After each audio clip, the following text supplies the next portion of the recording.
Parece ser cousa sabida. Polo visto, Europa escórase cara á extrema dereita.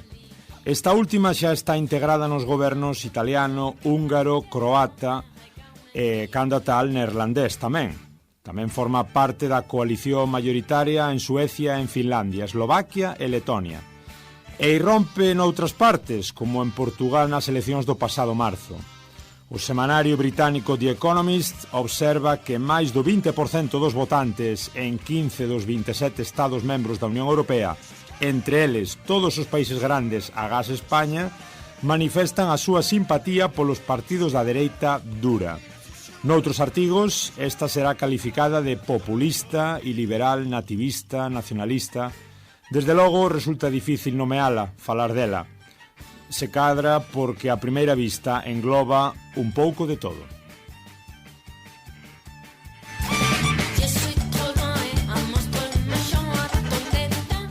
Durante moito tempo, os grandes partidos europeos trazaron un cordón sanitario en torno á extrema dereita, mas a medida que esta crecía, a barreira íase disolvendo. As ideas xenófobas e autoritarias convertíronse no terreo común dun grupo político cada vez máis imponente. Dominarán próximamente as extremas dereitas as fronteiras, sen fronteiras, o panorama político da Unión Europea?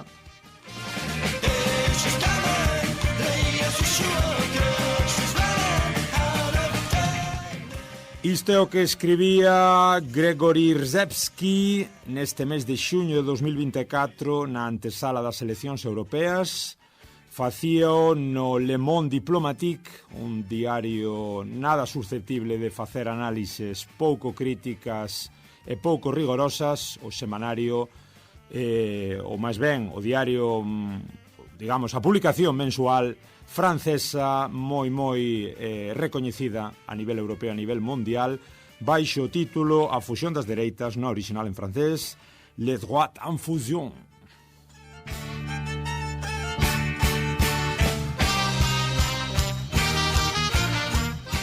Ola, moi boas, eu son Germán Estévez, o germano á portuguesa, e aquí estades nun novo episodio do voso Galiportus, deste voso espazo galaico portugués, achegando Galicia e Portugal ás dúas beiras do Miño, voz a voz.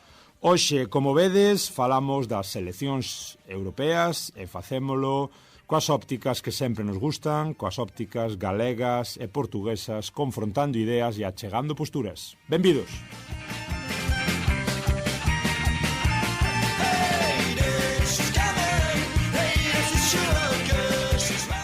E benvidas, aquí estamos nos estudios centrais da Radio Ariz 107.2 con Carlos nos mandos técnicos e imos xa co primeiro dos convidados para falarmos destas eleccións europeas do pasado 9 de xuño. Temos xa o teléfono a Manuel Martínez, ribadaviense, historiador, politólogo e militante galeguista, que está moi ao tanto destas cuestións. Moi boas, Manuel.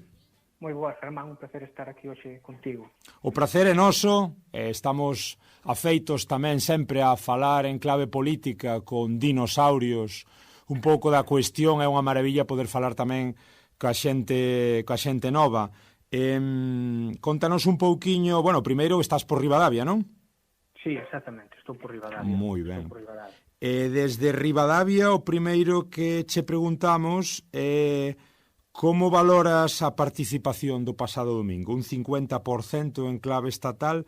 Non nos tomamos en serio as eleccións europeas? Bueno, co tema da participación, non, históricamente sempre se poden facer dúas lecturas, ou ben a apatía, non, a tradicional é a visión apática, non, é dicir que a xente decide non participar porque non se sinte interesada pola propia dinámica do comité electoral, ou ben tamén que habría outra lectura que se cada é un pouco máis atrevida, que é aquela que di que cando a xente non participa porque ten moita fe no sistema. Eu se cadre inclino máis a pensar na primeira, sobre todo porque as eleccións europeas non acaban de coallar entre a xente a súa importancia, non? A importancia que ten no día a día, as decisións que se toman a nivel europeo, boa parte desta boa parte da culpa desta situación teñen moitas ocasións os partidos, xeralmente os partidos estatais, que fan unha lectura bastante estatal, non do marco da competencia electoral, neste caso, non? No caso destas pasadas eleccións, fíxose por parte da maior parte dos medios de comunicación situados en Madrid, por parte tanto do Partido Popular como do Partido Socialista, unha lectura plebiscitaria case dos comicios en torno á figura de Pedro Sánchez, é replicada polo propio Partido Socialista en torno á figura de Núñez Feijóo. Isto sumado a que nas anteriores eleccións pois as europeas coincidían cara municipais, o que opou un pouco a participación, pois danos unha foto da situación, pero vamos, de todos xeitos a participación podemos decir que se encadra dentro da natural para este tipo de comicios no Estado. Con respecto ás eleccións de 2019, que ben comentas, coincidían cas municipais daquela, digamos que hai un pequeno reaxuste, digamos, entre esquerdas e dereitas daquela, a coalición, digamos, que xa estaba aí en vistas de goberno, aínda non, bueno, estaba a cousa un pouco no aire, mas digamos que orientando centro-esquerda, PSOE, Podemos, Izquierda Unida tiñan 27 escanos, 25 para a dereita e a extrema dereita xa da man de PP, Ciudadanos e Vox. 5 anos despois a cousa parece que está bastante segmentada. Como valoramos un pouquiño estes resultados en clave estatal, Manuel? Porque digamos que por un lado os aliados deste último pacto de goberno suman alrededor de 30 escanos e a oposición xa con PP Vox e a nova sorpresa de populista digital de Se acabou la fiesta poderían chegar aos 31.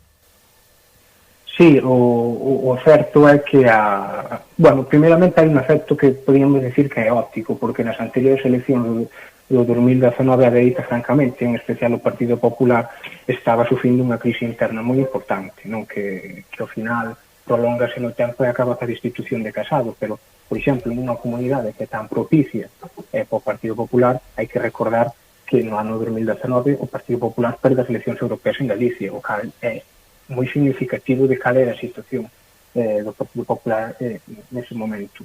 E dende entón, semella que houve un xiro cara a dereita, non? Que, como ben comentabas ao inicio, pois se produce en toda Europa, en todo o mundo occidental, máis ou menos por así decirlo, e hai un desgaste do goberno, non? Ademais, hai un desgaste acusado pola propia, eu creo que pola propia dinámica de polarización que sigue a dereita, non?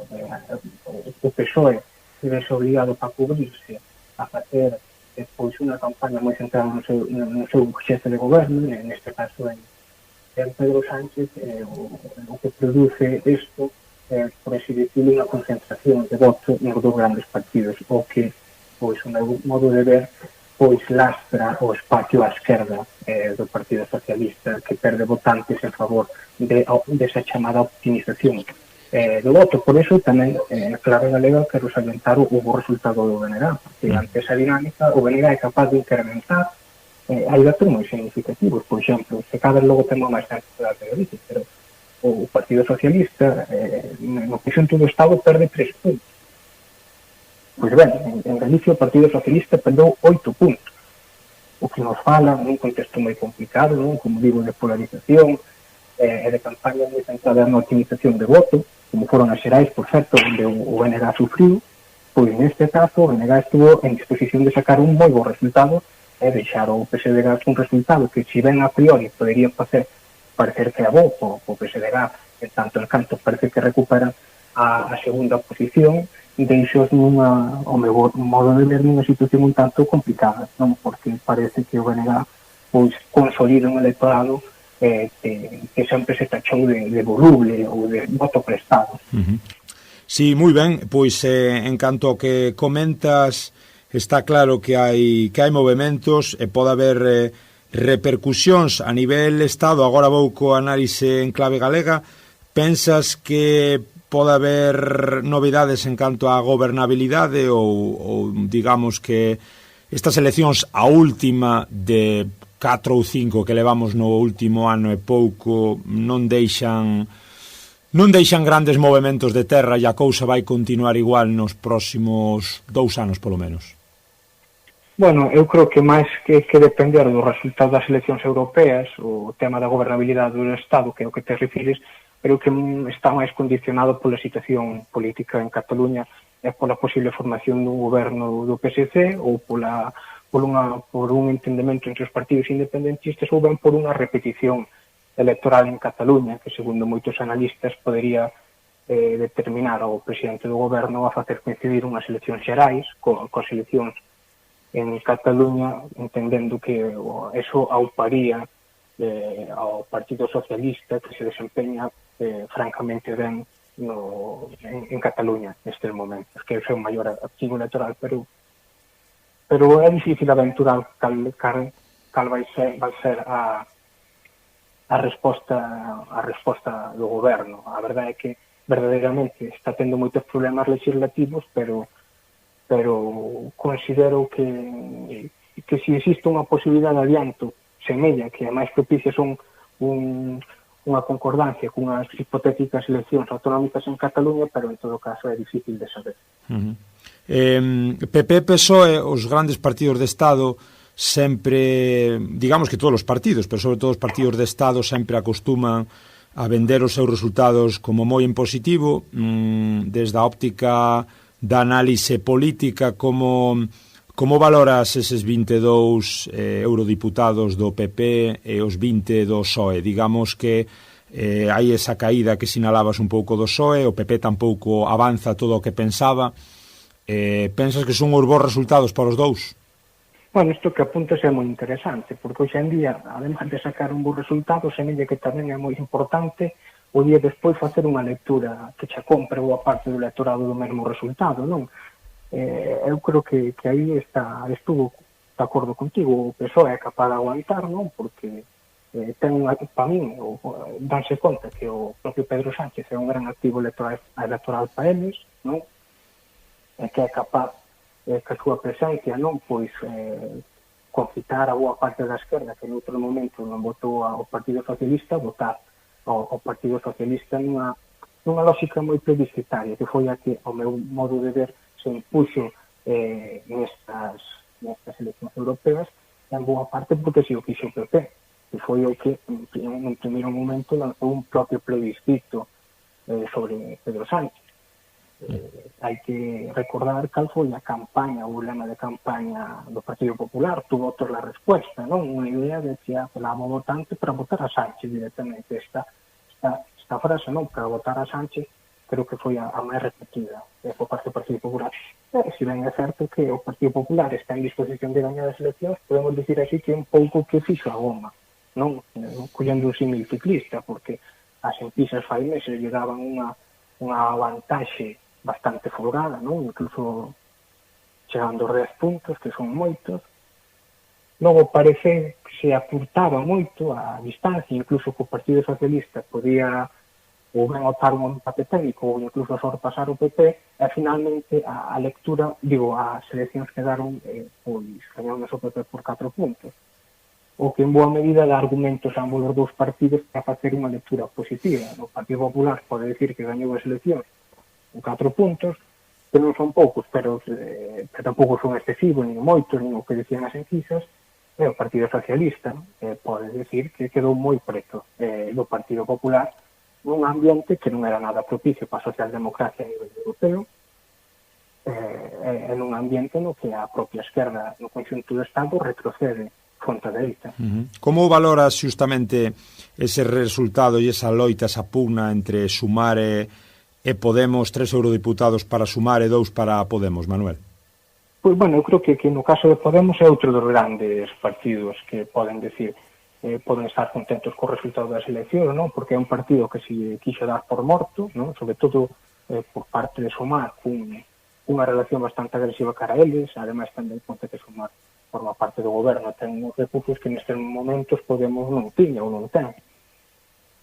En ese sentido, hai que recoñecer a Podemos que tivo moita habilidade para colocar un discurso político que ten cabida, que é o da esquerda máis ou menos tradicional, non? Sobre todo facendo unha campaña moi en clave europea, moi xeito de ver, ou a posición crítica tanto coa Unión como coa política exterior da Unión e a carreira armamentística fronte a un Sumar que queda, ao meu xeito de ver, diluído discursivamente, onde non fica moi clara cal é a posición verdadeira de Sumar respecto á Unión Europea ou respecto a outros temas, non? Queda moi subordinado, diría, que a palabra poderíamos decir que o que acusa máis Sumar é certa subordinación e incapacidade de mostrar ao seu electorado certa axenda de goberno.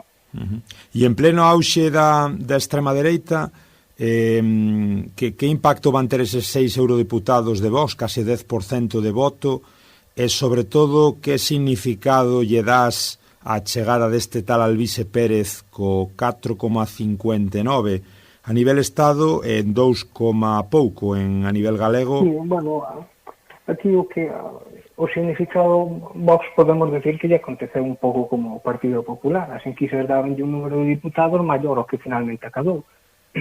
Ademais, para máis Inri, no caso europeo, quedan nunha posición, pois, dentro do seu propio grupo, non? A nivel europeo, moi subordinados á acción política de Giorgia Meloni, no mellor dos casos. Son un grupo de 6 eurodiputados, nun grupo de 72, pois, que dos conservadores e reformistas, pois nese sentido, ao meu xeito de ver, quedan un pouco diluídos.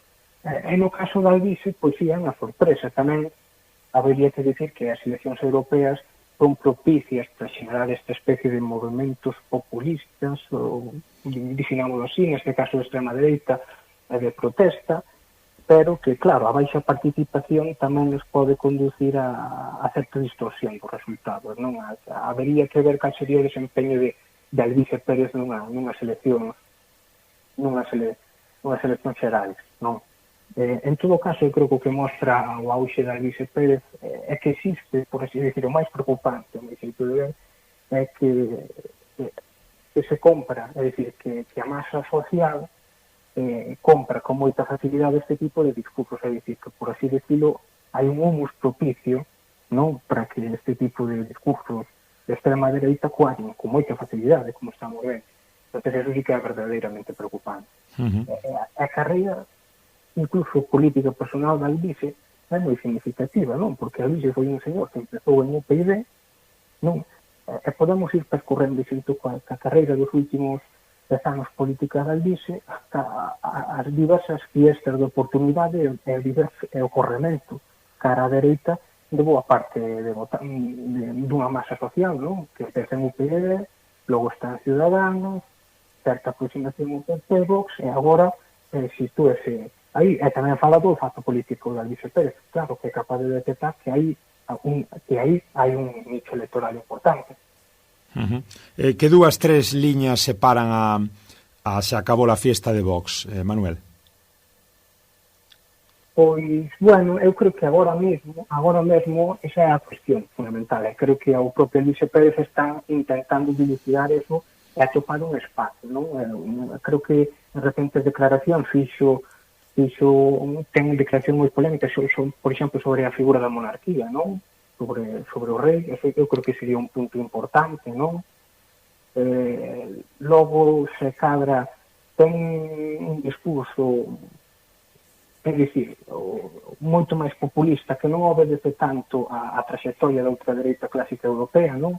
Por exemplo, comparemos outra vez a trayectoria personal da Alvise Pérez, non? Que é un home que se dedica a asesorar ou a facer de agitador, coa trayectoria política personal, por exemplo, de Buxadeu e Ortega Smith, non? Que xunto con casos que venen da extrema dereita clásica, fascista, claramente.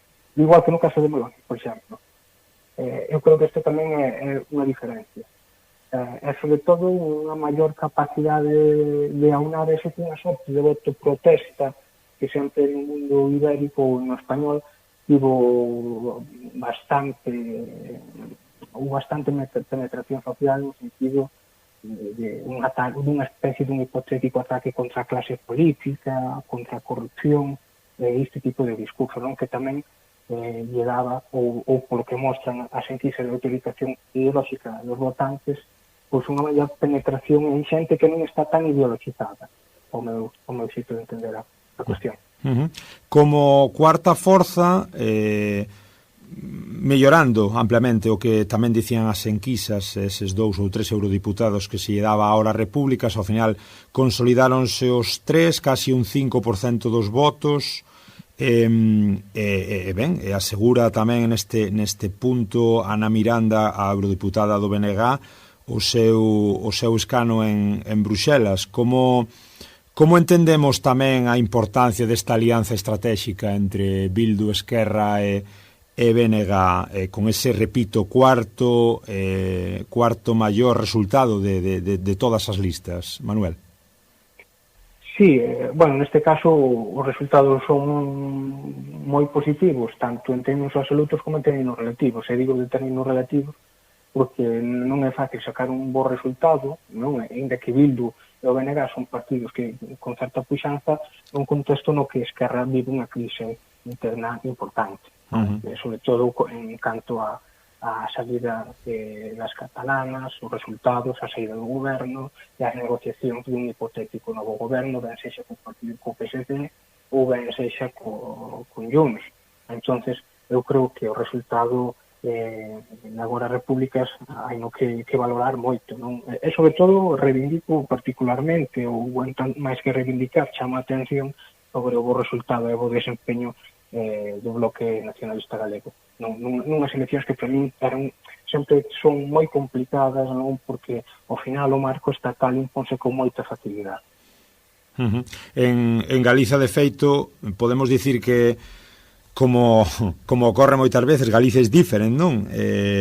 O que comentas dese marco estatal e deses resultados nos que se acabou a fiesta obtén menos da metade dos resultados da media do Estado. Vox tamén menos desa metade, baixa de 9,60 a 4,32. Sumar queda un pouco aí tamén escasiño con un 2% dos votos. O BNG, digamos que resiste ou consolida nunha terceira posición a que o PSOE baixa e o PP pois volve ter a hexemonía.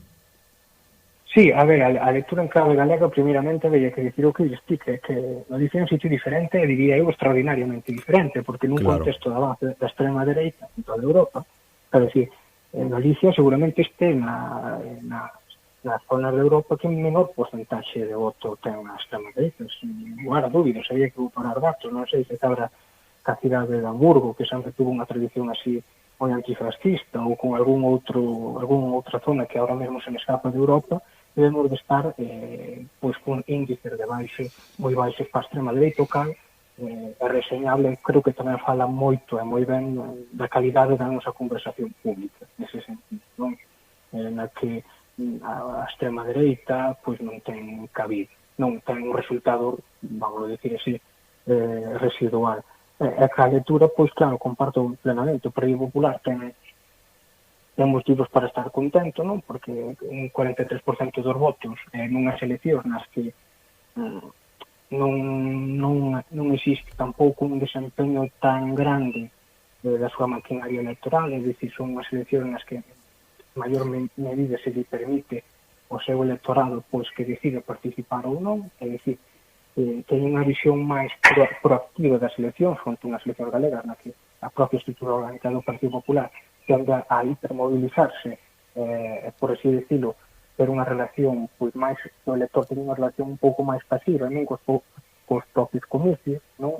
Facendo funcionar pois as súas diversas redes. No caso do BNG, medra, para min consolida un electorado, e digo que consolida porque ven apuntando a unha dinámica, non? Que se iniciou fai 5 anos, non? Xa vende as anteriores eleccións autonómicas, en as que parece que en diversas concorrencias electorais pois se afirma nesa dirección. Si ben é certo que parecía que pasou un certo bache nas eleccións xerais, non? Nas últimas, nas que, como digo, o efecto da concentración e da optimización de voto por parte de moita xente de esquerras no PSOE, para mí lastrou o BNG, neste caso estivo en disposición de resistir mellor ese envite, por así decirlo. Claro, ten un correlato no PSDG, que é un partido que casi diría que está permanentemente en crise, é unha caída dun 8%, cando no Estado se cae un 3%, pois é verdadeiramente sangrante e mostra que hai unha pérdida dunha base social importante. O asento de Ana Pontón en Bruxelas a nivel en clave galega, Manuel, serve para moito, serve para bastante ou é máis simbólico que outra cousa? Digo porque, volvendo un pouco que comentábamos no principio, parece que non acabamos de darnos conta da importancia que ten Europa no noso día a día, non? Con esos fondos que acaban influindo nas políticas que se fan tamén na proximidade, eses fondos que veñen da Unión Europea, a cuestión de Altri, a cuestión de, moitas situacións a nivel medioambiental, a nivel de políticas sociais, agrarias que están aí por riba da mesa. Repito, a presenza de Ana Miranda é significativa ou é máis de presión, digamos, de aí de xogar cos lobbies, de influir? Que valor lle das? Non, é importante precisamente por último, non? Porque, como diste ben, moita da importancia da labor de estar en Bruselas, ademais da propia actividade legislativa, non? É moi importante no noso día a día. O certo é que a presencia ali é moi fundamental tamén, relacionarse con distintos lobbies, cas distintas asociacións que están establecidos en Bruselas. Eso é importante, ademais, porque en boa medida podese dicir que estar é existir. Non? De estar ali tamén é unha constatación de que existe un feito político galego, podese dicirlo, non? Entonces eu creo que reviste de bastante importancia, e logo tamén reviste de unha importancia en tanto que sirve para facer pedagogía de todos estes temas dos que estamos falando. Non? Eu creo que a veces de todos xeitos o que pasa coa cuestión europea é que si ben a veces somos moi conscientes da influencia que ten a Unión Europea como grupo, é dicir, os agricultores son conscientes da importancia da Unión Europea, ou igual os farmacéuticos, ou igual cada un nos seus ámbitos, non? De traballo somos conscientes da importancia da regulación europeas, pero en conxunto, como sociedade, como comunidade política, pola contra, parece que non somos capaces de articular unha visión de holística, non, da cuestión europea. E a última, Manuel, digamos que este é un programa galaico-portugués que nos interesa moito poñer en valor as dúas beiras do Miño. Ata que punto pode ser viable, digo, nunha Europa das non fronteiras, que parece que camiña cara a unha Europa cada vez de máis fronteira, pero en orixe Europa é disolver fronteiras e comunicarnos libremente entre europeos. Que sentido poderían ter alianzas transfronteirizas tamén, digo, a nivel de partidos? Pois serían moi importantes, pero claro, no momento en que que a circunscripción electoral o Estado, pois evidentemente iso é difícil. Eu creo que habería que traballar, non, dende Europa para impulsar a mudanza da propia circunscripción electoral. Por exemplo, que a Eurorrexión pudera ser a circunscripción electoral, ainda que non sexa total, que reparta un número de escanos. Hai moitas formas, non, de facelo. Entón, eu creo que se camiñara cara iso, evidentemente eso impulsaría que os partidos tiveran que tomar, tiveran que responder a esta situación conformando alianzas con partidos de outra beira do Miño. Pero, bueno, eu creo que tamén ten que impulsar isto, xa non é só Bruxelas, sino en especial, no caso galego, é a Xunta de Galicia, non? Que realmente contamos coa vantaxe que non teñe o outro lado do Miño, de ter unha autonomía política, pero que o Partido Popular caracterízase por non empregar. Por exemplo, durante a campaña veu a presidencia da Comisión Ursula von der Leyen, non? E que é un momento propicio para marcar perfil propio, non? Como no se día fixo facía Fraga, non? Dende Galicia tens unha visión pro conxunto de Europa, non? Galicia quere pesar en Europa, Galicia quere ter unha política co norte de Portugal, pero este discurso quedou total e absolutamente esquecido, non se fixo un discurso relativo a isto. O que se falou foi da amnistía, paseouse Ursula von der Leyen, pero como se pasea, é dicir, como se non viñera, porque o presidente da Xunta, o presidente do Partido Popular Galego tampouco quiso marcar un perfil propio. Entonces, en este caso, eu son escéptico, é dicir, se dende Galicia non pulamos por unha transformación da Eurorregión, dificilmente podería vir de Bruselas.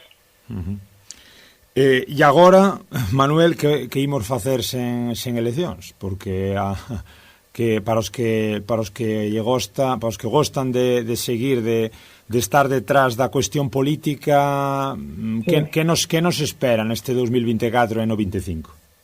Bueno, pois hai que estar abertos a sorpresas, non? Porque, como me preguntabas, pode haber un adianto dunhas eleccións xerais, e, bueno, este é os máis aficionados, non? Hai unha interesante situación política en Francia, non? Tamén hai eleccións en Gran Bretaña, non? Bueno, hai os propios comicios electorais en Estados Unidos que tamén son moi importantes, e que, por certo, creo que se falou pouco na campaña a nivel europeo de como vai afectar a propia Unión un cambio na administración americana se produce en favor de Donald Trump, non? Os máis aficionados a cadro fútbol pódense consolar ca Eurocopa pois son os olímpicos, pero non sei. Esa é moi boa. Pois un enorme saúdo, un enorme abrazo, Manuel Garciñas, obrigadísimo polo teu tempo e parabéns polo traballo e pola claridez, polas ideas tan brillantes e pola análise tan coherente que nos deches. Un saúdo. Gracias, hermano. Ata a próxima. Chao. Chao, chao.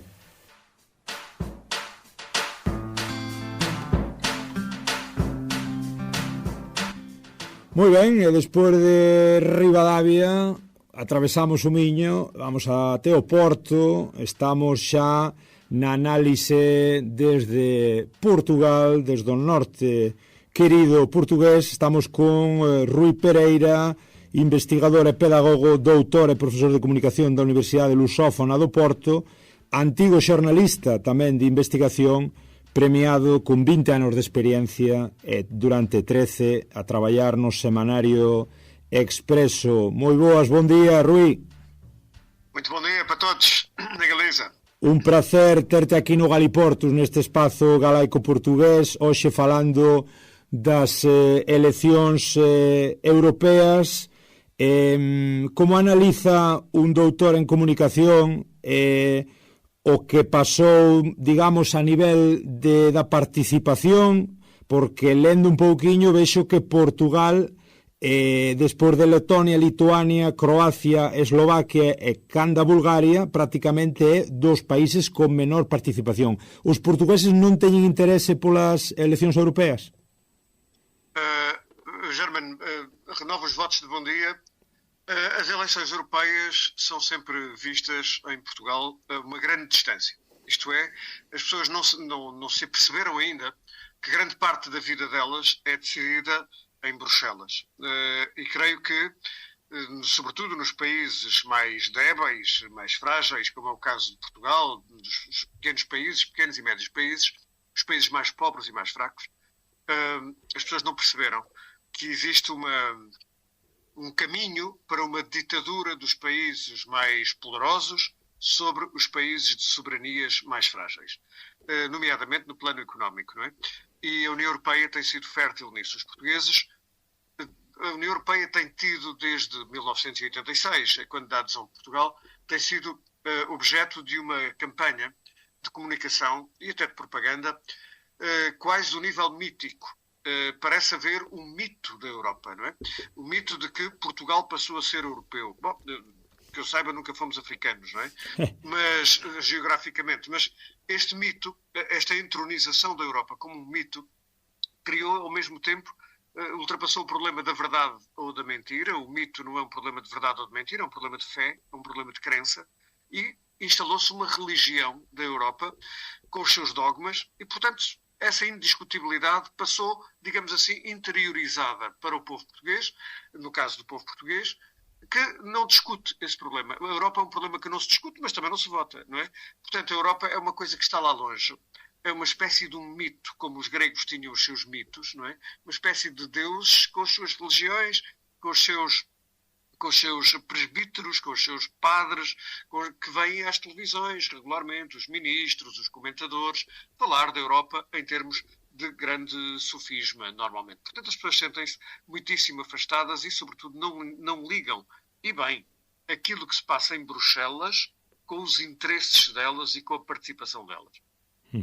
Que debería ser moitas veces máis importante do que posiblemente unhas municipais, unhas eleccións locais pola cantidade de fondos, non? De fondos, digamos, a nivel de agricultura, a nivel tamén de política social, a nivel de sectores industriais. É verdade, porque aquilo que chamamos União Europeia trata-se, na verdade, de um organismo supranacional e suprademocrático. Quer dizer, a usurpação, quando nós falamos da questão das cedências de soberania dos Estados, não estamos propriamente a falar de cedência de soberania dos Estados. Estamos a falar da captura da vontade dos eleitores em cada Estado por uma tecnocracia, uma eurocracia, que, na verdade, ninguém elege, nem ninguém sabe muito bem como é que funciona. A falta de transparência que tem existido naquilo que se chama a construção europeia, desde logo a começar por chamar a Europa a uma organização que existe dentro da Europa, mas que não é toda a Europa, longe disso.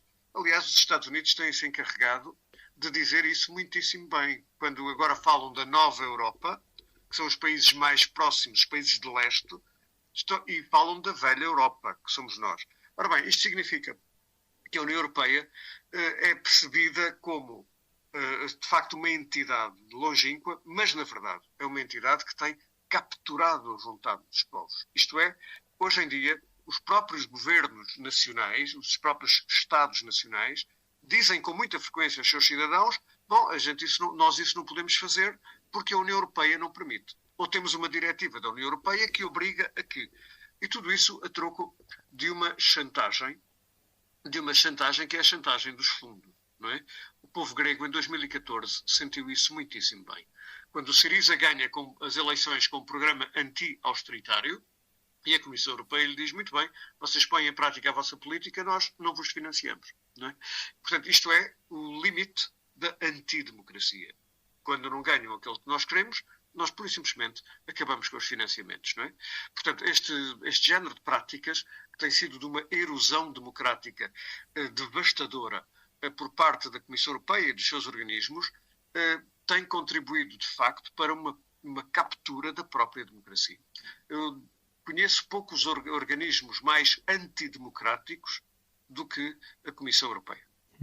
E neste marco, Rui, neste marco onde, digamos que o cidadán da pé ve moito máis lonxe a acción europea, onde vemos que Europa non chega a afectar os nosos intereses, vemos que hai esta especie de Estado paralelo ou, digamos, construción europea non finalizada lá, manexada desde Bruselas, digamos que tamén é moi propicio para que a extrema dereita relate un pouco a cousa desde o seu lado, desde o seu parecer, non? Os Estados son o importante e a Europa non está funcionando, co cal, digamos que, como falábamos no comezo do programa, con ese artigo de Le Monde Diplomatique, vamos a camiño dunha fusión desas dereitas cada vez máis radicais e cada vez máis anti-europeas? Eu creio que sim, Germano, embora creio que o processo seja mais complexo. Eu creio que há, efetivamente, o termo que usaste é correto, uma fusão das direitas, não é? E o discurso daquilo que nós chamamos hoje extrema-direita é um discurso que se apropria da crítica à Comissão Europeia para conseguir, nos seus próprios termos, que são termos proto-fascistas, capturar a própria crítica à União Europeia. Ora, o que se passa é um problema de desvio crescente à direita. No final do século XX, aliás, como o princípio do século XX, são marcados é marcado por um desvio dos partidos sociais-democratas, dos partidos socialistas, como se chama, por exemplo, em Portugal, ou do PSOE no Estado espanhol, para a direita, em nome de políticas daquilo que erradamente se chama o neoliberalismo e que é uma revolução reacionária. O neoliberalismo não tem nada de liberal. Aliás, veja-se, por exemplo, o que se passa, uma notícia de ontem sobre a ideia de aumentar as taxas de importação dos carros dos carros elétricos da China. Portanto, uma medida totalmente protecionista, não estou a ver aqui nenhum liberalismo. Não é? Portanto, esta revolução reacionária, que é disso que se tem tratado, sob a alcunha do neoliberalismo, tem arrastado consigo, primeiro, os partidos socialistas, que se tornaram completamente indistintos daquilo que era esta família democrata cristã, assim chamada, da direita europeia, dentro da qual sempre se acantonaram forças protofascistas. Sempre. Nós tivemos em Portugal o fim do processo revolucionário em curso em 1975, foi pronunciador. Nós tivemos uma aliança entre o Partido Socialista de Mário Soares e as forças mais extremistas que lutavam contra a Revolução, a partir de Madrid, ainda no tempo da ditadura de Franco, que lutavam contra a Revolução, envolvendo inclusivamente agentes da polícia política e agentes do salazarismo. Esta aliança, este grande arco em torno do general Spínola, materializou uma contra-revolução em Portugal. Ora, este desvio, hoje sem armas, hoje de um modo diferente, tem sido seguido pelos partidos socialistas, desviando-se cada vez mais para a direita, e von der Leyen tinha, com todo à vontade, dito que estava a negociar com Meloni o apoio para a sua eleição. E note-se, os verdes já fizeram saber que estão dispostos, talvez, a participar na eleição da Sra. von der Leyen, na reeleição da Sra. von der Leyen. Portanto, há um deslocamento à direita, sobretudo, que começa hoje a atingir aqueles que de si mesmos têm uma autoimagem de esquerda.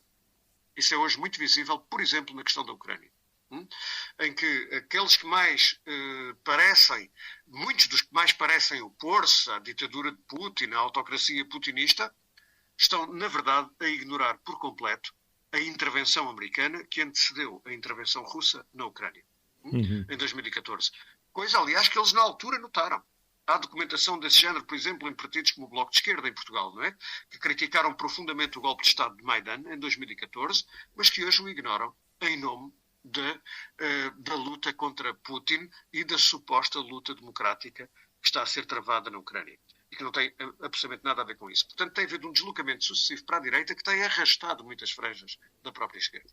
Nese arrastramento que comenta Rui, recordamos para os nosos ouvintes que o Parlamento Europeo recolle 720 eurodiputados, 720 escanos, a maioría necesítanse 361 e actualmente, despois das eleccións do domingo, a esquerda queda con 135 socialdemócratas, 36, digamos, da esquerda pura e 53 dos verdes, que apenas alcanzarían 224 eurodiputados. Por outro lado, os supostos, digamos, liberais conseguiron 79 nese Renew Europe, e polo lado da direita, cada vez todo moito máis na balanza cara a direita que comenta Rui, 189 para o Partido Popular Europeo, os democristiáns, 73 dos conservadores reformistas e 58, digamos, deste grupo de identidade e democracia que ven sendo un pouco a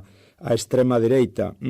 Neste desviar cara a direita, neste camiño un pouco que comenta Rui, hai unhas condicións de formar partido ou, digamos, de formar, digamos, bloques coherentes, ou vai haber un bloqueo? É sempre difícil prever, quer dizer, nós temos de perceber qual é a natureza da União Europeia. A União Europeia, houve muitos ensaios de união na Europa, de união de partes da Europa ao longo dos séculos e dos tempos. Não é? A própria Comissão Europeia, a própria União Europeia, que hoje se chama assim, chamou-se outras coisas, teve como objetivos iniciais a preservação da paz, a própria facilitação do comércio entre as regiões da Europa, mas hoje aquilo a que chamamos União Europeia é, sobretudo, o instrumento mais eficaz para fazer frente na Europa àquela que é a tendência do novo tempo. E a tendência do novo tempo é a crise, aquilo que eu chamo a crise do capitalismo senil. Em que é que consiste a crise do capitalismo senil? Consiste numa tendência para a baixa da taxa de lucro do capital. Este é o problema fundamental. Há uma tendência crescente para a baixa da taxa de lucro do capital.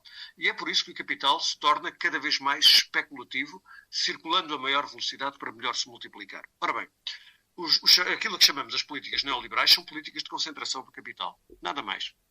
São políticas, em nome dessas políticas, há todo um léxico comunicacional muitíssimo elaborado, muitíssimo sofisticado, mas que visa esconder o seguinte: face à baixa de produtividade do capital, é necessário ir retirar recursos àqueles que são as classes trabalhadoras, as classes populares dos países. E este tem sido o instrumento, quer através do nível fiscal, quer através de toda a direção dos investimentos, que têm sido feitas na União Europeia. A União Europeia é, neste momento, ao serviço completamente dos Estados Unidos. A questão ucraniana foi decisiva nesta subserviência da Comissão Europeia relativamente aos Estados Unidos, e quem fala aqui de Comissão Europeia fala, obviamente, da Alemanha. Nós temos um problema muito sério com esta subserviência. Tudo indica que os Estados Unidos cometeram um ato de guerra contra um país aliado, a Alemanha, através do bombardeamento do Nord Stream 2. Não é? Isto é de uma gravidade extrema. Ora, o poder político alemão não reagiu a isto. E não se falou. Não se falou disto. Quer dizer, como é que um aliado bombardeia uma instalação, uma infraestrutura crucial, vital para a economia de um país como é a Alemanha, os Estados Unidos e a Alemanha, e os alemães não falam, não dizem nada. Isto dá para nós percebermos a gravidade da situação em que estamos. No estertor do Império Americano, e é disso que se trata a atual situação mundial, o estertor do Império Americano como potência unipolar, a União Europeia perdeu toda e qualquer réstia que ainda tivesse de autonomia política.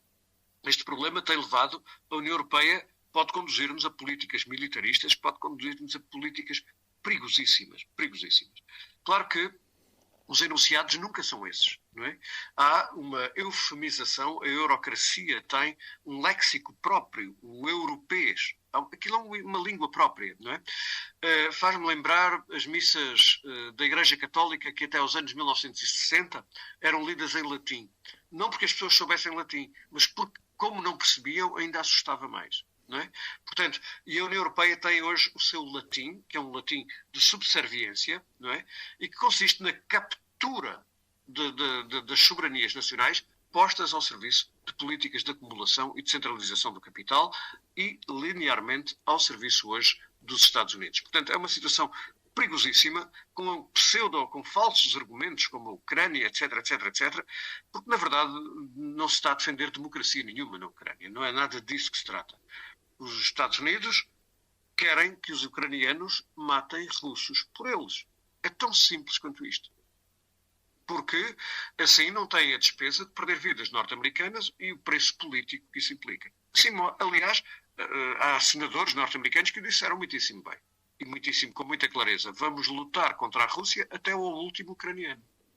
Que é a frase mais cínica que eu conheci. Perante todas estas contradições, a União Europeia prossegue, não é, com um discurso simultaneamente daquele latim de grande elevação e depois um discurso completamente primário de lugares comuns que, em boa verdade, não significam coisa nenhuma.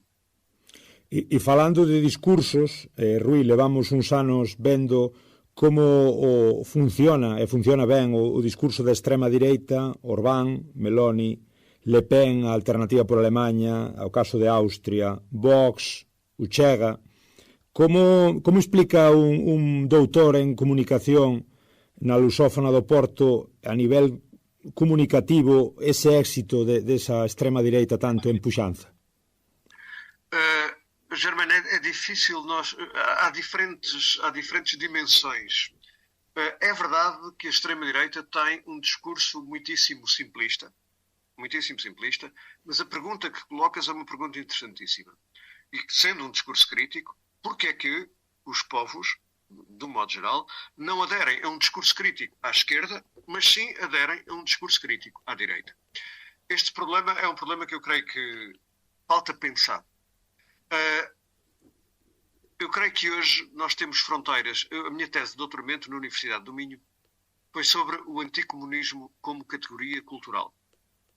Nós temos cerca de quase 200 anos de uma campanha anticomunista dirigida desde o Vaticano, passando um pouco por todas as instâncias do chamado mundo ocidental, e a esquerda é identificada com o comunismo, com os perigos do comunismo.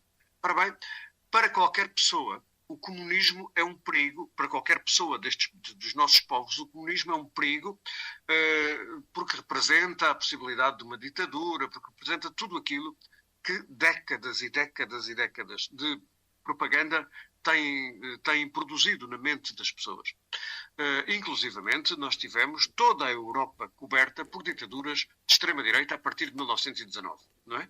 Mussolini faz a marcha sobre Roma em 1919, Salazar toma o poder em 1926 em Portugal, em 1928, Hitler em 1933 na Alemanha, todo o regime, a Polónia de Pilsudski, a Roménia, toda a Europa era um cinturão de ditaduras fascistas, e isto produziu hábitos mentais, o primeiro dos quais foi o rechaço contra os russos.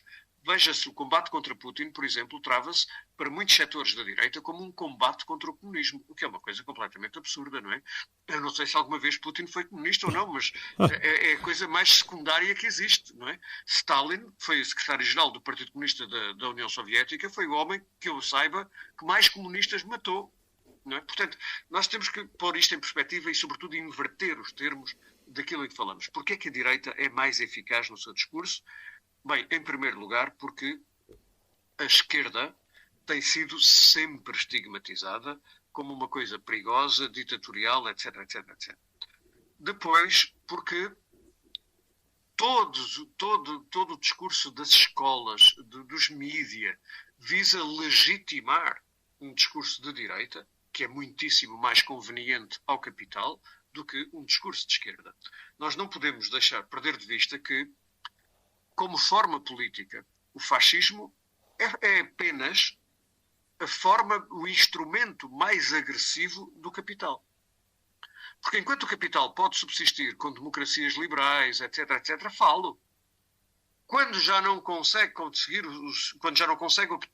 os seus níveis de acumulação através daquilo que se chama democracia, junta o que se chama liberalismo económico às ditaduras políticas de direita. Isso aconteceu no Chile, em 1973. A primeira experiência do chamado neoliberalismo económico, as pessoas ou não sabem ou esquecem isto, aconteceu no Chile de Pinochet, em 1973. Uma junta militar fascista e um Ministério da Economia neoliberal. Foi isto o Chile. Essa experiência foi uma experiência valiosíssima depois para Thatcher, Reagan e agora para todos estes setores de que estamos aqui a falar da União Europeia. Portanto, é muito fácil às pessoas interiorizarem que pode haver um discurso de direita que lhes sirva mais e mais eficazmente do que uma política de esquerda. Uhum. Isto é fácil das pessoas interiorizarem por décadas de propaganda e porque, efetivamente, a direita é muitíssimo mais útil ao capital do que a esquerda. Falamos un día tamén co seu amigo, con Luís Loureiro, sobre cuestións de comunicación. Analizamos nun programa a desinformación que hai acima e abaixo do Miño, que a cuestión das televisións públicas, dos medios, e da falta de pluralismo, e da falta de análise crítica nos medios, da manipulación que hai. Como valora, Rui, o papel dos medios neste avance da extrema direita? Por que se normalizou o discurso de odio nas televisións, nos medios, tamén nas redes sociais? É muito curiosa essa tua questão, Germano, porque valorizou-se de um modo muito simples. Há um ano, em 25 de abril de 2023, a CNN Portugal transmitiu na noite, portanto, véspera do aniversário, na altura o 49º aniversário da Revolução de 25 de Abril em Portugal, a CNN Portugal não conseguiu escolher ninguém mais adequado para entrevistar nessa noite do que André Ventura, líder do Chega, portanto o partido parceiro do Vox do Estado espanhol. André Ventura é um jovem líder da direita. Não sei se seria nascido na altura do 25 de Abril, mas se fosse, eu não sei exatamente que idade tem ele, mas se fosse, seria uma criança. O que é que aquele homem tem a ver com o 25 de Abril? Absolutamente nada. Mas, contudo, foi quem a CNN escolheu para entrevistar. a propósito do 25 de Abril, na noite do 49º aniversário. Ora bem, aquilo que nós assistimos, no caso, por exemplo, português do Chega, foi uma marcação da agenda, sobretudo em alguns canais de televisão, em função da extrema-direita. Todos os dirigentes políticos em Portugal foram sujeitos a um tratamento, e têm vindo a ser sujeitos a um tratamento, que é, o André Ventura do Chega diz uma coisa qualquer, um absurdo qualquer, e todos os políticos são confrontados com a necessidade de comentar esse absurdo. Portanto, os próprios mídia colocam André Ventura no centro da ação política. E depois criticam André Ventura e dizem que é inexplicável o seu crescimento. Bem, não é nada, é só uma questão de farisaísmo, só uma questão de hipocrisia pura. De facto, haver hoje partidos que se identificam como extrema-direita legitima situações absolutamente inadmissíveis. Nós vamos ver o que se passa na França. Em França, há décadas, que uma família, a família Le Pen, condiciona o voto da população francesa. Porque é preciso votar contra Le Pen, elegemos Hollande, Macron, seja quem for. Toda a gente serve. Esta direita, no fundo, como agora Macron veio a demonstrar com a lei sobre a imigração, se faz melhor as políticas da extrema-direita do que a própria extrema-direita. Claro, ese voto do medo, non, Rui? Está pasando tamén... Sí, está pasando aquí no Estado español. Mesmo onte xa comezaba Pedro Sánchez a falar de que aí ven Vox, aí ven este novo fenómeno digital de se acabou a fiesta, é dicir, máis direitas, máis extremas direitas, e xa poñemos todo isto no tabuleiro político para que alimentar ese medo e votademe a min, que se non veñen os outros. Exatamente. Ora bem, essa estratégia tem sido uma estratégia perigosíssima daquilo que nós chamamos o centro-esquerda e o centro-direita. Perigosíssima. No imediato tem rendido votos, mas a curto e a médio prazo vai ser dramático para os seus próprios proponentes. Bom, para eles não direi, mas para os povos da Europa seguramente. Porque é efetivamente só uma forma, Germano, só uma forma de combater a extrema-direita. É acabar com as políticas que nós designamos por neoliberais. E reatar o investimento público, a nacionalização de setores estratégicos e políticas viradas para o Estado Social. Esta é a única forma de parar aquilo a que chamamos de extrema-direita. Agora, aquilo a que chamamos de extrema-direita, Germano, como dizias e bem, está a ser muitíssimo útil aos governantes da situação. Isto é gente da situação. Toda esta gente, chamemos de extrema-direita, chamemos de direita, chamemos de centro-direita, centro-esquerda, é gente da situação. Salazar tinha, em Portugal, durante a ditadura, uma divisão muito interessante dos portugueses. Aqueles que eram, no dizer do regime, homens da situação, e estava tudo bem, ou então os outros que eram os maus portugueses, que eram aqueles que se opunham. E nós temos hoje uma situação cheia dos seus homens e mulheres. Temos homens e mulheres da situação por todos os lados. E a própria esquerda tem buscado, sobretudo para ter acesso aos mídias, a sua legitimação, tomando posições cada vez mais parecidas com as dos homens e das mulheres da situação. Este problema é gravíssimo porque é a demissão mais cobarde da esquerda. Foi comparável àquilo que aconteceu na Segunda Internacional com os sociais-democratas alemães em 1919 e daí para a frente, não é? E que depois veio a dar naquilo que deu, quando desde logo os sociais-democratas autorizaram o assassinato de Rosa Luxemburgo e Karl Liebknecht, não é? E depois foi a progressão que se viu até chegar Hitler, que foi eleito. Hitler foi eleito, não é? E há até um comentário de Brecht que é muito, muito pouco citado, mas em que Brecht, num momento de desespero, em 1933, escreve o seguinte desabafo. Porquê é que o povo, quando se lhe pergunta, escolhe sempre o Hitler? Portanto, é uma coisa que já vinha de 1933. É tremendo, é tremendo. Digamos, Rui, que se Le Pen, digamos que o corazón de Europa é Francia e Alemanha, son os que mandan, como comentabas no principio das túas palabras. Que pasa se chega Le Pen, se a alternativa por Alemanha acaba tamén alcanzando o poder na Alemanha? Digamos que sería o final do proxecto europeo, camiñamos cara outra vez eses fascismos do século XX, ou digamos que o contexto do século XXI é ben diferente? Eu creio que são contextos diferentes. Não estou a ver hoje um regime militarizado com tochas à noite, como o Congresso de Nuremberg do Hitler, do Partido Nacional Socialista. Não estou a ver que isso sirva ao capital. Se servir, vai ser assim. Mas não estou a ver que seja útil ao capital, esse género de coisas. Aliás, nós vimos que com Trump, Bolsonaro, etc., aquilo que a chamada extrema-direita tem feito é ganhar as eleições, mas depois permitir que haja mais eleições, ao contrário daquilo que fez o Hitler, por exemplo. O que há hoje é um sistema geral de alienação das populações em relação ao objeto, à questão política genericamente considerada, e que me faz lembrar os anos 20 do século passado. Um escritor alemão da época, Hofmannsthal, chamou aquele ambiente dos anos 20 do século passado o tempo dos alegres apocalipses. Sim, havia um apocalipse, tinha acabado uma guerra mundial, caminhava-se para outra guerra mundial, e o que é que as pessoas faziam? Dançavam. Os alegres apocalipses. E eu creio que nós estamos nessa situação. Nessa situação a coisa é parecida.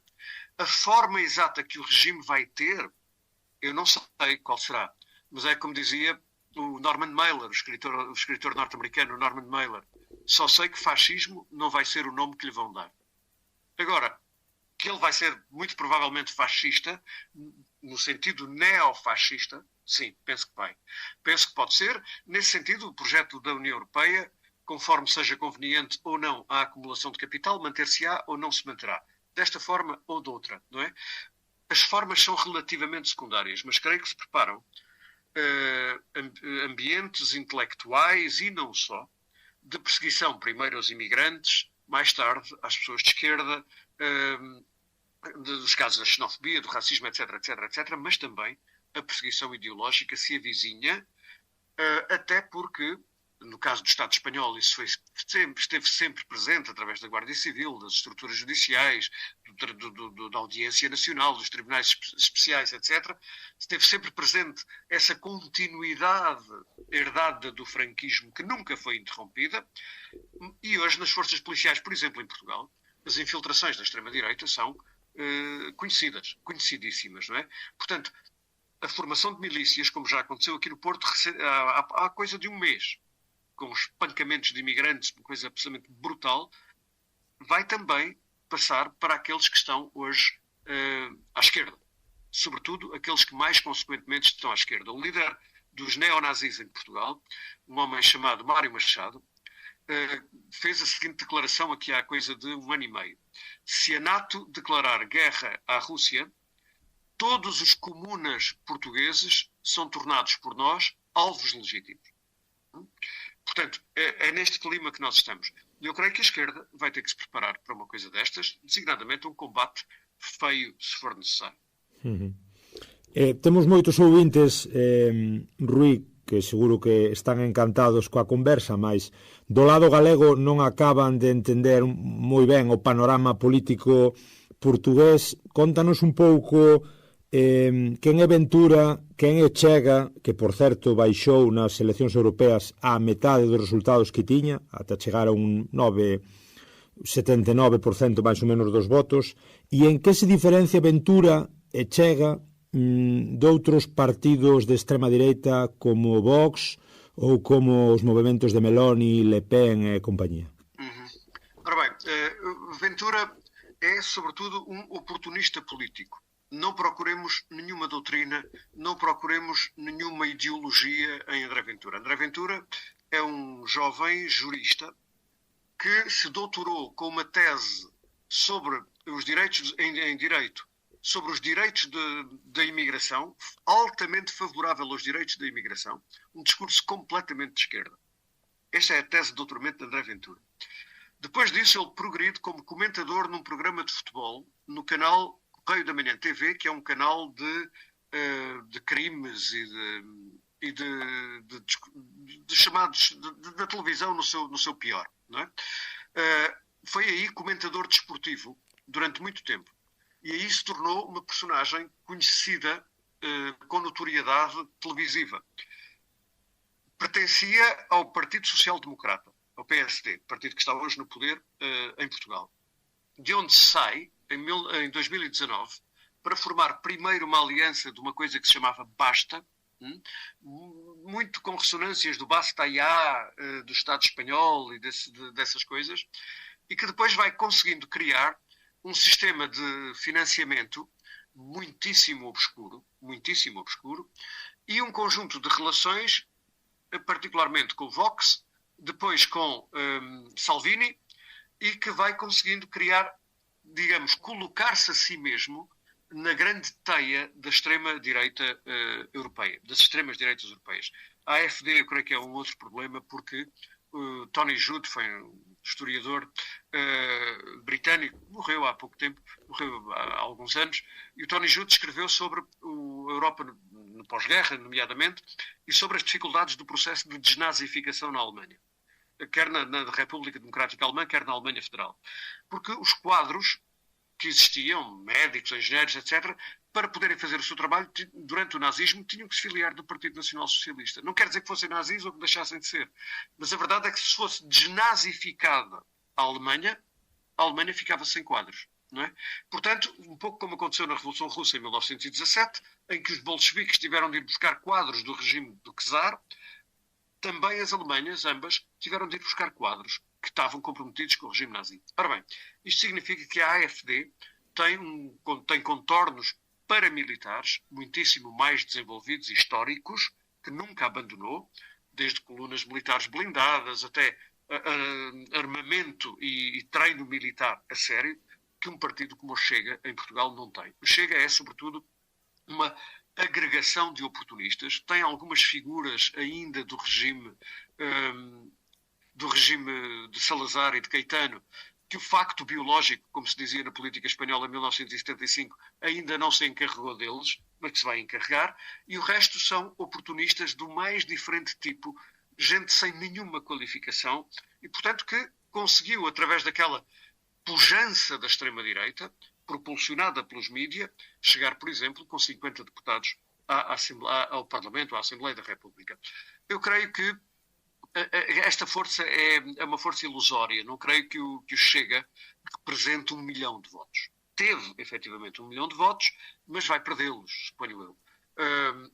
A questão aqui que se põe naturalmente é diferente em Portugal, parece-me, daquilo que se passa noutros países da Europa, nomeadamente em Espanha, onde Franco está mal morto, convenhamos. Quer dizer, quem conhecer o Estado espanhol, e eu cobri bastante o País Basco e a situação basca, Franco mexe muito, não é? Através dos seus interpostos avatares. Portanto, aqui eu creio que em Portugal essa situação é menos drástica, como aliás foi a própria ditadura portuguesa relativamente ao que foi a ditadura franquista.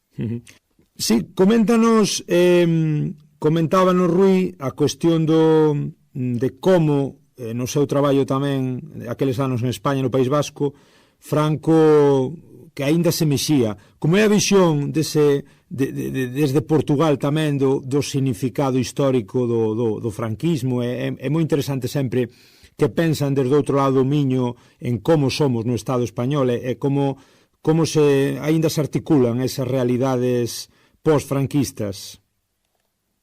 Estas realidades em Portugal são percebidas de maneira muito diferente, não é? Hoje a questão está relativamente secundarizada. Portugal teve a história da Península Ibérica é sempre a história da expansão do centro de Madrid às periferias. É esta a história da Península Ibérica, não há outra. Não é por acaso que todos os independentismos são na orla marítima da Península, não é? A Galiza, o País Vasco, a Catalunha. Portanto, temos aí, nesta zona, e Portugal, naturalmente, não é? Portugal conseguiu libertar-se em 1640, a história é conhecida, o Estado espanhol teve que correr às revoltas na Catalunha e em Portugal, preferiu a Catalunha, e nós vimos os livros do Estado espanhol. Mas, portanto, isto é uma história comum, digamos assim. Na altura em que o País Basco esteve em maior ebulição mediática internacional, 1997, 98, com o caso Miguel Ángel Blanco, não é? A questão era muitíssimo sensível, muitíssimo sentida, e foi feita uma campanha, olha, muito similar àquelas que são feitas agora com a Ucrânia. muitíssimo semelhante, não é? E, portanto, até foi nessa altura que eu travei com conhecimento mais profundo da luta entre o independentismo basco e o nacionalismo espanhol. Portanto, a questão foi seguida com muita paixão aqui. E digamos que nunca foi absolutamente consensual a tese espanholista em Portugal. Nunca foi. Eu recordo-me o primeiro livro que escrevi sobre isso, no ano 2000, intitulava-se Euskadi e a Guerra Desconhecida dos Bascos. Aquilo vendeu uma edição numa semana, não é? E depois teve 3 edições. Portanto, e foi o primeiro livro escrito em língua portuguesa, digamos, em Portugal, sobre o conflito. E com uma visão objetivada sobre aquilo, não é? De maneira que hoje essa questão está diluída. A questão da Catalunha foi vivida aqui em Portugal. As pessoas aperceberam-se do que se passava na Catalunha, mas nós corremos, Germano, um perigo extraordinário nos nossos dias, que é o perigo, não é só dos nossos dias, que é o perigo da superficialidade. Quando Hannah Arendt cobriu em Jerusalém o julgamento de Adolf Eichmann, constatou com uma imensa surpresa que o Eichmann, o homem que tinha coordenado a rede de transportes dos presos judeus e outros para os campos de concentração e da morte nazis, era um homem absolutamente normal, um homem absolutamente banal, um homem absolutamente trivial, um homem de uma superficialidade. Ela dizia que ele era incapaz de pensar, não porque fosse estúpido, mas porque era de uma superficialidade total. Ele não distinguia um ser humano de um par de sapatos. Para ele era a mesma coisa.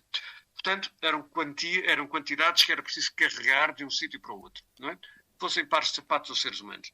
Eu creio que nós hoje corremos um risco semelhante, o risco da imensa superficialidade que é propagada pelos mídias e que é vivenciada socialmente nos nossos coletivos, nas nossas comunidades. Nós estamos a assistir neste momento ao extermínio do povo palestino em Gaza, não é? E temos pela primeira vez um extermínio de um povo inteiro em direto nas televisões.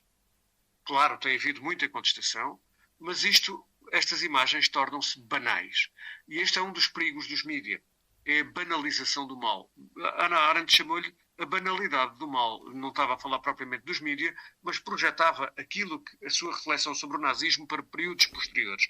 E eu creio que nós estamos a viver esse género de coisas. Portanto, a gente hoje vê a questão da extrema-direita. A questão da extrema-direita está muito empolada, a meu ver, discursivamente, porque temos de pensar que tudo aquilo que grande parte daquilo que nós criticamos nas políticas preconizadas pela extrema-direita foram postas em prática na Europa pela União Europeia. Não foi pela extrema-direita, foi pela União Europeia. Portanto, o acordo mais iníquo, o acordo mais abjeto que foi celebrado foi o de esconder imigrantes na Turquia, em campos de concentração na Turquia, a troco de milhões de euros. Longe da vista, longe do coração. Isto foi feito pela Comissão Europeia, não foi feito pela AfD, nem pelo André Ventura, nem pelo Vox. Foi feito pela Comissão Europeia. As mortes no Mediterrâneo, caramba, há quantos anos nós noticiamos as mortes aos milhares de pessoas no Mediterrâneo? Há mais de 20 anos. E isto não foi a extrema-direita que fez. Eu não estou aqui a absolver a extrema-direita. Eu estou a chamar a atenção para a imensa superficialidade de colocar exclusivamente na conta da extrema-direita gravíssimos problemas e políticas que têm sido executados por aqueles que se reivindicam de donos da democracia. Nomeadamente os nossos eurocratas. Quais, diremos, Rui, quais são os 4 ou 5 principais retos que ten a Unión Europea, os europeos, que temos nos próximos 10, 15 anos? Olha, Germano, a primeira é o respeito efetivo pela democracia. Pela democracia no sentido da soberania das escolhas populares. Este é o primeiro. O segundo é a guerra pela paz. É absolutamente fundamental parar este ensaio de militarismo que nos pode levar muitíssimo longe a um ponto de destruição mútua assegurada e concretizada, ao contrário daquilo que se passou em toda a Guerra Fria. Se, como já tem sido aventado por alguns responsáveis europeus e da NATO, os F-16 que um dia se espera que irão para a Ucrânia ficarem estacionados em países da NATO, como a Roménia, a Rússia avisou que esses locais passam a ser alvos militares, o que é compreensível. Ora bem, isto é de um perigo extremo. Isto é de um perigo absolutamente extremo. Portanto, a questão da democracia, a questão da paz e a questão de inverter por completo as políticas económicas, substituindo este discurso pseudo-neoliberal, que é, na verdade, uma profunda revolução reacionária, retrógrada, que nos leva ao século XIX, nas relações laborais, em tudo isso, reverter essas políticas e transformá-las em políticas de reabilitação do Estado Social. Eu creio que sem estes três apontamentos fundamentais de política, não só teremos uma Europa de extrema-direita, como teremos uma Europa de ricos e pobres ainda mais vincada do que aquela que temos agora. Há um perigo extremo neste nosso tempo, que por seu lado também o torna um tempo mais interessante. As pessoas que hoje têm de si mesmas uma autoimagem de esquerda, convém que pensem que isto não é só uma questão de imagem, é uma questão de praxis, é uma questão de ação, de pensamento e de ação. Eu escrevi um livro em 2019, pouco tempo antes da pandemia, que se chamava Pensar em Tempos de Não Pensamento. E eu creio que este é o nosso problema. O nosso problema não é um pensamento único, é a inexistência de qualquer pensamento. E eu creio que nós ou aprofundamos a nossa capacidade de pensar e a nossa praxis política, designadamente em torno destes três objetivos, os investimentos públicos, o respeito pela democracia e a guerra pela paz, ou nós vamos ter seríssimos problemas no nosso continente como povos, porque esta é a Europa do capital, esta não é a Europa dos povos. Justamente, Rui, era unha das miñas últimas preguntas, o libro de Pensar en Tempos do Non Pensamento de 2019. Evidentemente tamén como pedagogo, investigador e pedagogo, a cuestión da educación, non? Ten falado de que a escola serve para formar cidadáns dóceis e úteis co sistema, non? Cal é o papel, falábamos antes dos medios de comunicación, cal é o papel destes últimos 30, 40, 50 anos, despois de Abril, despois do franquismo tamén no Estado español, cal foi o papel da educación e como lle dicimos á xente nova, aos novos, que aprendan a construir esas preguntas? Como se construen esas historias? Eu creio, Germano, que todos os sistemas educativos são sistemas doutrinários. Não é? Bertrand Russell escreveu nos anos 50 que quando os governos descobriram que os professores podiam ser doutrinadores, isso dispensou imenso os exércitos no cenário interno. Não é? Portanto, a criação de cidadãos dóceis, como disseste, é um sistema fundamental, é uma produção de poder. Aquilo que o poder produz são, sobretudo, subjetividades, sujeitos que sejam úteis.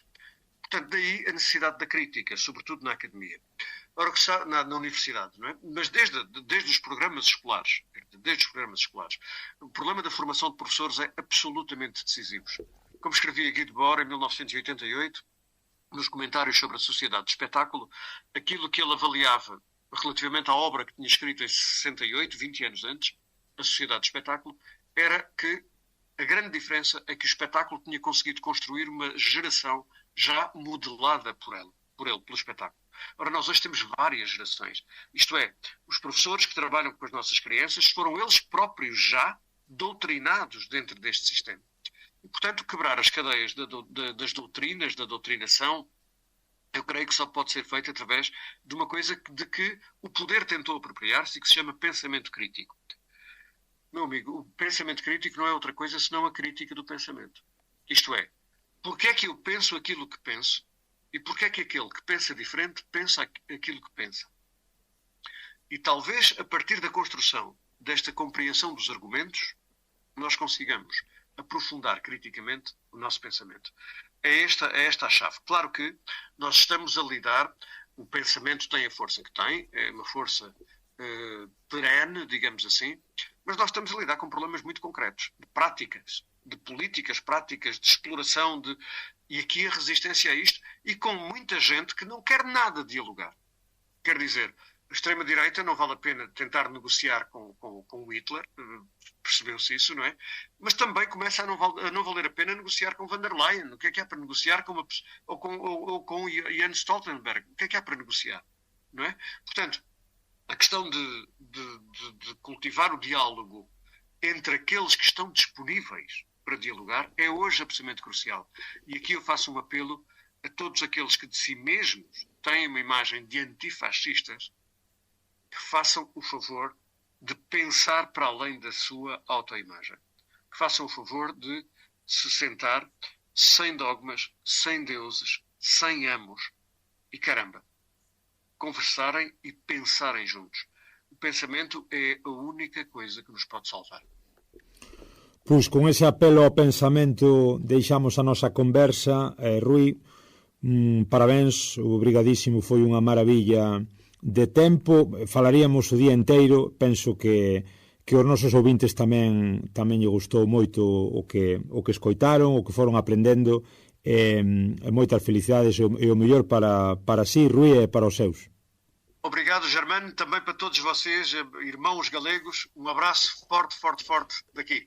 A ultimísima, Rui, que xa se me esquecía. Para cando unhas alianzas transfronteirizas nesta Europa dos povos, en esta Europa do sentido transfronteirizo, para cando se é que ten sentido esas unións transfronteirizas tamén a nivel político? Tem muitíssimo, Germano, tem muitíssimo. Aliás, existe a Europa das regiões, é uma das grandes consignas da Europa, mas eu creio que tem que ser os povos a realizá-lo. Tem que ser a tua rádio e aqui esta nossa conversa tem que ser os povos a realizar. Há muita coisa que os povos, nós estamos muito desempoderados, não é? Temos muito pouco poder, mas temos mais poder do que aquilo que pensamos. Se as pessoas se juntam, criam força juntos. Portanto, eu creio que este exemplo que estamos aqui a ter desta nossa conversa, da conversa que tiveste com o Luís Loureiro, da conversa que tiveste com o Coronel Manuel Durão Clemente, de que eu também tive conhecimento, é pôr em prática aquilo que une os povos. Temos de ser nós os povos e não, de facto, o capital que nos vai unir. Agora sim, obrigado, Rui, até à próxima. Até à próxima, um grande abraço, bom trabalho. Prazer imenso, tchau, tchau. Igualmente.